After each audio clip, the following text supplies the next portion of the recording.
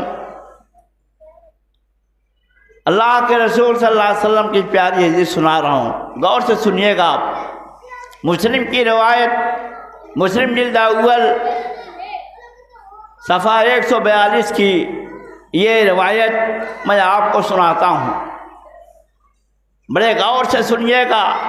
عن ثوبان رضی اللہ عنہ قال قال رسول اللہ صلی اللہ علیہ وسلم لا تزال طائفة من امتی منصورین علی الحق ولا یضرهم من خذلهم حتی یأتی اللہ بامرہ۔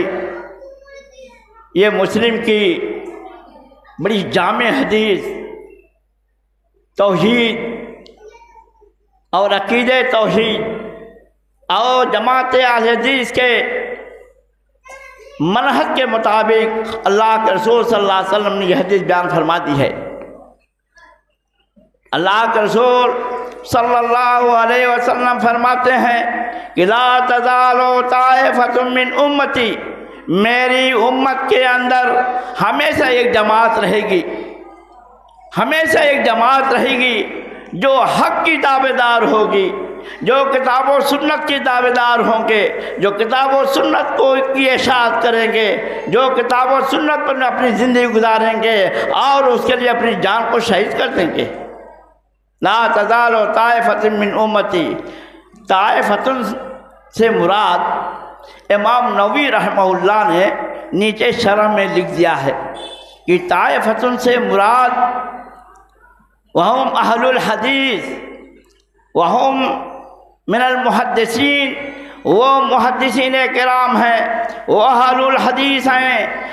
اگر انہیں جاننا ہے تو آپ کو اسماء الرجال کی کتاب پڑھنی پڑے گی، میزان الاعتدال کو پڑھنا پڑے گا، تہذیب التہذیب کو پڑھنا پڑے گا، تقریب التہذیب کو پڑھنا پڑے گا، اور بہت ساری جو ہے ایسی کتابوں کو آپ کو پڑھنا پڑے گا، تو آپ کو سمجھ میں آئے گا کہ جماعت حقہ کون ہے، جماعت کا نصب العین کس کے پاس صحیح ہے۔ وہ آئینے کی طرف بالکل اللہ کے نبی صلی اللہ علیہ وسلم نے صاف کر دیا ہے، اس میں کوئی داغ نہیں ہے، اور وہ مسلک اہل حدیث ہے۔ میرے بھائیوں، آپ جائیے اور آج ہی مسلم شریف جلد اول صفحہ 142 کھول کے دیکھ لیجئے، اور نیچے امام نووی رحمہ اللہ نے اس کی صراحت فرمائی ہے۔ تو یہ جماعت حقہ لا تزال طائفة من امتی منصورین علی الحق، یہ ہمیشہ حق کی بات کریں گے، حق کی دعوت دیں گے، کتاب و سنت کی دعوت دینے والی جماعت ہوگی۔ لا یضرهم من خذلهم، جو اسے رسوا کرنا چاہے گا، جو اسے ذلیل کرنا چاہے گا، جو اس کے اوپر فتنہ بازی کرنا چاہے گا، وہ جو ہے لا یضرهم من خذلهم، ان کو رسوا نہیں کر سکتا حتی یاتی امر اللہ، یہاں تک کہ اللہ کا فیصلہ قیامت کے دن ہو جائے گا۔ میں عرض کرنا چاہتا ہوں بڑے مختصر میں کہ ہماری جماعت اہل حدیث تحریک اہل حدیث ہے۔ تحریک اہل حدیث کا وجود میرے بھائیوں اللہ کے رسول صلی اللہ علیہ وسلم کے زمانے سے ہے۔ ایک مناسبت آپ کو دے رہا ہوں، صحابہ کا دور گزرا، تابعین کا دور گزرا، تبع تابعین کا دور گزرا، کہیں کتاب و سنت کے علاوہ کسی چیز پر عمل نہیں ہوا ہے۔ فقہی دور کہاں سے شروع ہوا؟ فقہی دور تو چھٹی صدی ہجری سے شروع ہوا، اور ائمہ کرام نے محنت کیا۔ ائمہ کرام کی محنتوں سے بخاری اور مسلم ہمارے سامنے آئے، اور صحیح ستہ ہمارے سامنے آئے، اور بالکل آئینے کی طرح صاف ہے۔ فقہی دور کہاں ہے؟ یہ کہتے ہیں کہ جو ہے فَإِن تَنَازَعْتُمْ فِي شَيْءٍ فَرُدُّوهُ إِلَى اللَّهِ، اس میں ہے کہ اولی الامر ہے۔ یہ اولی الامر کا بڑے بڑے ان کے علماء جو ترجمہ کرتے ہیں کہ اولی الامر سے مراد ہم لوگ ہیں، اہل فقہ ہیں، صاحب فقہ ہیں۔ میرے بھائیو، جا کے تفسیر کی کتاب پھر سے کھول کے دیکھ لیں کہ تمام مفسرین نے امر سے مراد صحابہ کرام کو لیا ہے، اور وہیں رد بھی کیا ہے کہ صحابہ کرام کے علاوہ اور دوسرے جو لوگ یہ بات کہتے ہیں کہ جو ہے اس سے مراد فقہا ہیں تو ان کا رد کیا گیا ہے۔ اس لیے میں کہنا چاہتا ہوں کہ اللہ رب العالمین کا فضل ہے کہ ابتدائی اسلام سے برابر جو ہے اس تحریک کا سلسلہ جڑا رہا۔ ہندوستان میں کیسے اسلام آیا، ہندوستان میں تحریک حدیث کیسے پھیلی، آپ کو یاد دلانا چاہتا ہوں۔ آپ کے گھر کا یہ سبق ہے، آپ کے یہ آنگن کا سبق ہے، میں ابھی آپ کو واضح کروں گا، لیکن آئیے ابتدا میں چلیے، آپ پہلے دور کی طرف چلیے کہ جب اسلام یہاں آیا تو وہ مالابار سے آیا۔ مالابار، سندھ اور ملتان کے علاقے سے ہمارے صحابہ کرام آئے، ہندوستان میں تجارت کے سلسلے میں آئے، اور اسی میں تابعین شیخ محمد صبی بن ربیع آئے، اور انہوں نے کتاب و سنت کی دعوت کو عام کیا۔ اور آپ اگر کیرلا گئے ہوں تو آپ جا کے دیکھ لیجئے کہ کیرلا کا ماحول کیا ہے، سمجھ میں آ جائے گا کہ یقیناً یہاں جو ہے ہمارے صحابہ کرام کی، ہمارے تابعین کی، ہمارے تبع تابعین کی ضرور دعوت کا اثر ہے۔ آگے بڑھیے، تمل ناڈو چلے جائیے، آگے بڑھیے حیدرآباد چلیے، اور آگے بڑھیے جو ہے آپ گجرات چلیے، اور وہی گجرات کا راستہ محمد بن قاسم نے جو ہے طے کیا، اور آ کر کے قرآن و حدیث کی تعلیم کو عام کیا۔ اسی تحریک سے محمد بن قاسم جڑے رہے، لیکن آج محمد بن قاسم کو دوسرے حوالے سے پیش کیا جاتا ہے۔ آپ پھر سے تاریخ ہند پڑھیے، آپ کو پتہ چل جائے گا کہ تحریک اہل حدیث انہی لوگوں نے پیدا کیا، اور امام صنعانی آئے ان حالات کے اندر، امام صنعانی آئے اور جو ہے ہمارے ہندوستان کے اندر مغلیہ دور کا زمانہ تھا۔ مغلیہ دور میں جو ہے ظفر الدین بابر، نصیر الدین اور جلال الدین اکبر اور بڑے سارے شیر ساسوری اور بڑے سارے ہیں لوگ آئے، اسلام کے نام پر کیا کیا ہے۔ مغلیہ دور کی تاریخ پڑھیں آپ، پھر سے پڑھیے کہ مغلیہ دور کہ حکومت میں ان لوگوں کے مسلمانوں کا 8 سال حکومت پر تھا، مسلمانوں کے نام پر ہماری 8 سال حکومت یہاں تھی۔ کیا کیا، دینی کام کیا کیا ہے، ذرا کوئی آئے اور مجھے بتائے۔ ارے بہت ہوا تو فقہ اکبری لکھ دی گئی، اور ہوا تو فتاوی عالمگیری لکھ دیا کیا، اور اگر کچھ آگے بڑھے تو دین کو مسخ کر کے، دین اسلام کو مسخ کر کے بالکل سامنے رکھ دیا، اور دین اکبری نافذ کیا۔ سجدہ ریزی اور سجدہ تعظیمی کا دور چلا۔ ان کے درباری علماء، میں بہت صاف کہنا چاہتا ہوں کہ ان کے درباری علماء ان کی سجدہ ریزی کرنے لگے، اور ان کے وزراء درباری حکم کے مطابق کام کرتے تھے، دین کا ایک کام نہیں ہوا۔ میرے بھائیوں، میں وقت ہوتا تو بڑی صراحت کے ساتھ، دلیل کے ساتھ واضح کرتا، لیکن بہرحال مجھے بڑے کم وقت میں بتانا یہ ہے کہ جب یہ آگے معاملہ بڑھا اور دین اکبری قائم ہوگی، میرے بھائیوں ہمارے علماء تھے جس میں اللہ رب العالمین نے شاہ ولی اللہ رحمہ اللہ کو پیدا کیا۔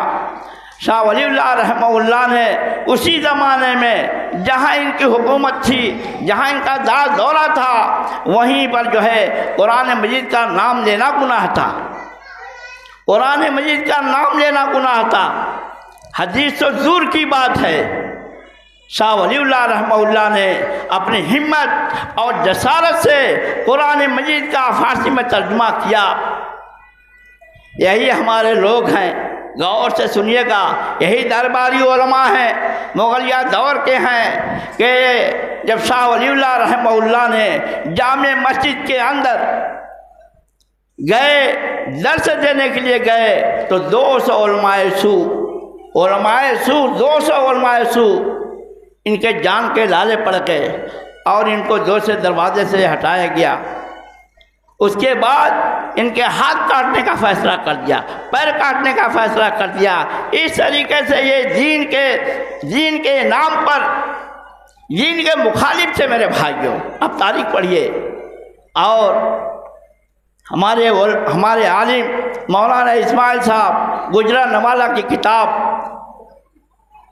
تحریک اہل حدیث اور فکر ولی اللہ پڑھیے آپ، تو پورا جو ہے آپ کو خاکہ مل جائے گا۔ میں حوالہ دیتا ہوں اس لیے تاکہ آپ پڑھیں۔ آگے بڑھیے، اکبر کے دین کا معاملہ شروع ہو گیا اور دین ختم ہو گیا، نام کا دین باقی رہا۔ یہ ذبیحہ غیر اللہ کے نام پر بھی کرتے تھے، آپ کو معلوم ہے، اور ختنہ کو گناہ سمجھتے تھے، اور میں کیا تفصیل کروں، رسم و رواج کو اس قدر بڑھا دیا اور خرافات اور بدعات کو اتنا بڑھا دیا، اور میلے اور ٹھیلے تمام عام ہو گئے میرے بھائیوں۔ ہمارے علماء اٹھے، علماء اہل حدیث اٹھے سرزمین سے، اسی دلی کے اندر سید نذیر حسین صاحب محدث دہلوی رحمہ اللہ، ہمارا مدرسہ دارالحدیث رحمانیہ دہلی، شیخ ٹائم بتا دیجیے گا، ہو گیا؟ اچھا، تو آپ یاد رکھیے کہ جو ہے دلی کے اندر پورے ہندوستان میں آگ لگ گئی۔ سکھ حضرات اور انگریزوں نے مل کر کے مسلمانوں کو وہ توبالا کیا کہ خون کی نالیاں بہتی تھیں، کشمیر سے لے کر کے بنگال تک ہماری ٹرینیں خون سے لہو لہون ہو کے جاتی تھی۔ نقصان اگر ہوا سب سے زیادہ تو ہماری جماعت کا ہوا۔ آگے بڑھیے آپ، انگریزوں کی سیاست کا دور آپ جا کے پڑھیے، انہی کی سیاست کا ایک جملہ میں نقل کر رہا ہوں کہ ان لوگوں کی سیاست تھی کہ مسلمانوں کو اس طرح سے اختلاف پیدا کر دیا جائے کہ یہ لوگ اسی میں مر مٹ جائیں۔ چنانچہ انگریزوں نے مرزا حمی میں سے دیوبندی تھا مرزا غلام محمد قادیانی، اس نے نبوت کا دعویٰ کیا۔ میں پوچھنا چاہتا ہوں ان لوگوں سے کہ مرزا غلام محمد قادیانی نے نبوت کا دعویٰ کیا تو کون اس کے حل کے لیے آیا سامنے؟ کوئی نہیں آیا میرے بھائیوں۔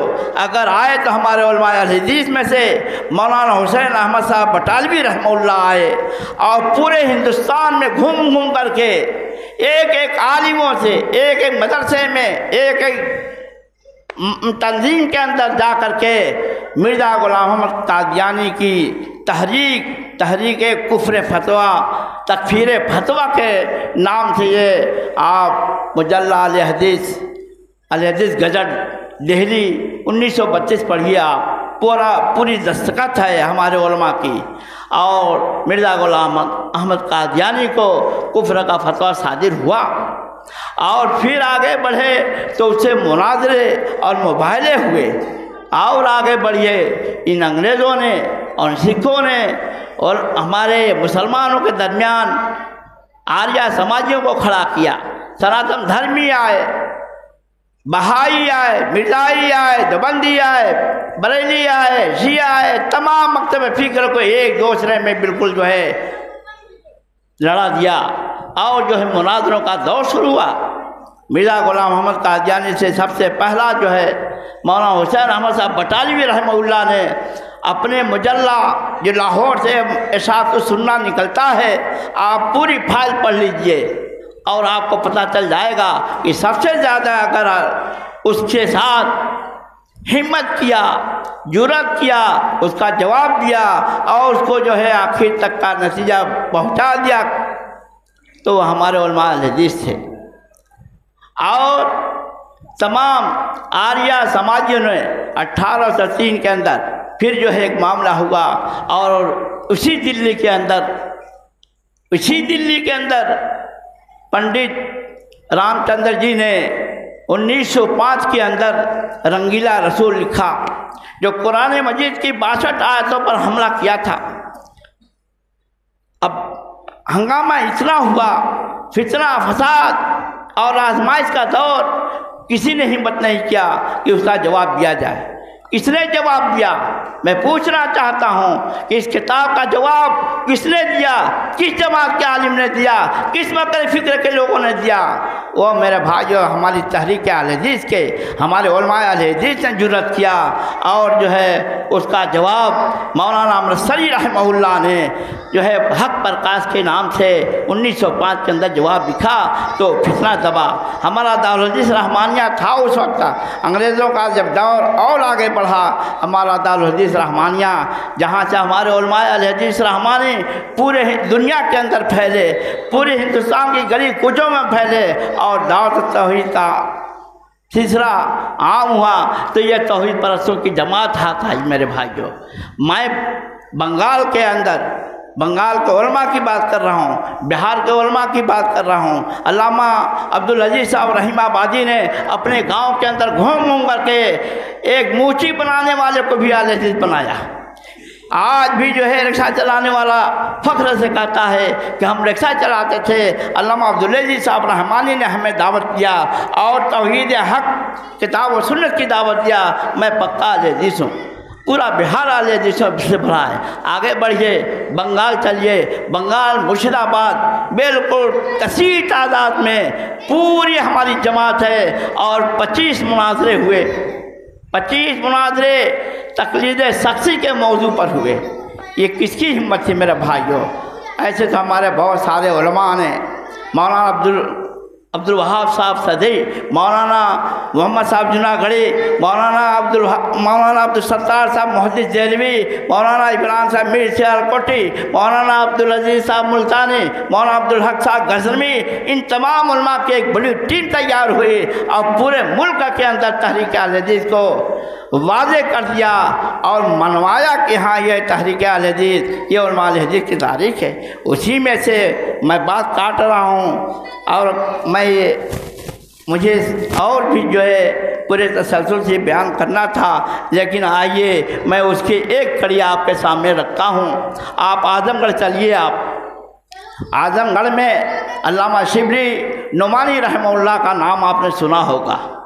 آج ان کی اچھی تعلیم شبلی انٹر کالج بڑے عروج پر ہے، لیکن جب وہ اصلی تعلیم سے نہیں جڑے تھے تو فقہ حنفی کی کتابوں میں پڑے ہوئے تھے، اور فقہ کو بالکل اعظم گڑھ میں جو ہے اس کا رواج لوگوں کے سینوں میں ڈالنا چاہتے تھے، اور اسی کے تعلق سے سیرت النعمان لکھ دیا۔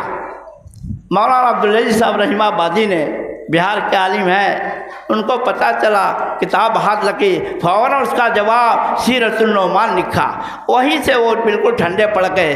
پھر اب معاملہ آگے بڑھا، مولانا سلامت اللہ صاحب جہراج پوری، مولانا عبدالغفور صاحب جہراج پوری، مولانا مسرور الدین صاحب اعظمی جہراج پوری، اور مولانا عبداللہ صاحب اعظم گڑھی، مولانا اسحاق صاحب لہراوی، اور مولانا خلیل الرحمن صاحب اعظمی، یہ سارے علماء کی ٹیم تھے میرے بھائیوں۔ کس جرأت کے ساتھ اعظم گڑھ کے اندر کام کیا، کتنی ہمت تھی ان کو، اور جو ہے یہ مسائل جو آمین اور رفع الیدین وہ کہتے ہیں کہ ارے یہ جزئی مسئلہ ہے، یہ اس میں عمل کرو نہ کرو کوئی بات نہیں ہے۔ میرے بھائیوں کتنے غیرت مند تھے ہمارے علماء کہ اس پر مناظرہ کر کے علامہ شبلی کو وہ خاموش کیا، اور علامہ شبلی وہیں سے خاموش ہوئے تو لائن بدل دیا اور اصلی تعلیم میں آ گئے۔ بہرحال ابھی اور باتیں ہیں، اور آگے آئیے ادھر مبارک پور کی سرزمین، جب ہندوستان کے اندر کتابوں کا سلسلہ شروع ہوا، اب بڑے جو ہے اختلافی مسائل شروع ہوئے، اختلافی مسائل ہمارے خلاف لکھ کر کے آمیزہ کیا گیا، تو ہمارے علماء نے بھی تحریری جواب لکھا، اور پھر حدیثوں پر کام کیا۔ ہندوستان میں حدیثوں پر کام کرنے کی جرأت کسی کو نہیں تھی، اگر تھی تو شاہ ولی اللہ صاحب محدث دہلوی نے جو ہے اشاعت حدیث کا کام کیا، مولانا سید نذیر حسین صاحب محدث دہلوی نے یہ کام کیا، اور رحمانی علماء الحدیث نے یہ کام کیا کہ پورے ہندوستان کے اندر جا کر کے اہل حدیث کی اشاعت کیا۔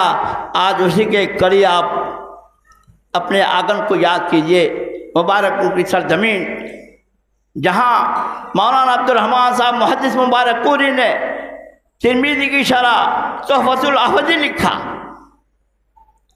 مولانا عبداللہ صاحب رحمانی نے مشکات کی شرح میراث المفاتیح لکھا، مولانا عبدالصمد صاحب حسن آباد کے انہوں نے ان میں اس کی تصحیح کیا، اس میں اپنا ہاتھ بڑھایا، اس کی کتابت کیا، اور اس کے بعد مولانا ظفرالرحمن صاحب آج کے دور حاضر کے کہ پوری دنیا میں نام پیدا کیا۔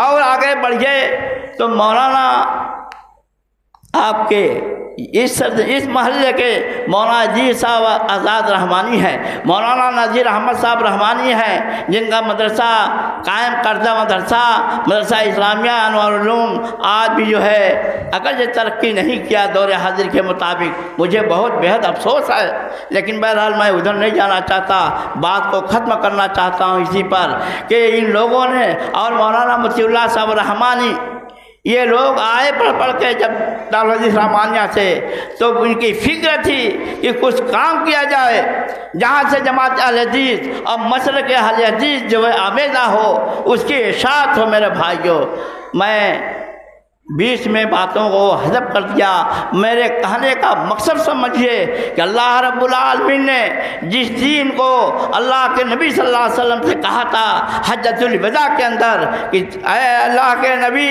آپ ان لوگوں کو بتا دیجئے کہ دنیا میں اور کوئی دستور العمل نہیں ہے، کوئی منہج نہیں ہے بجز جو ہے کتاب و سنت کے، ترکت فیکم امرین لن تضلوا ما تمسکتم بہما کتاب اللہ و سنت رسولی۔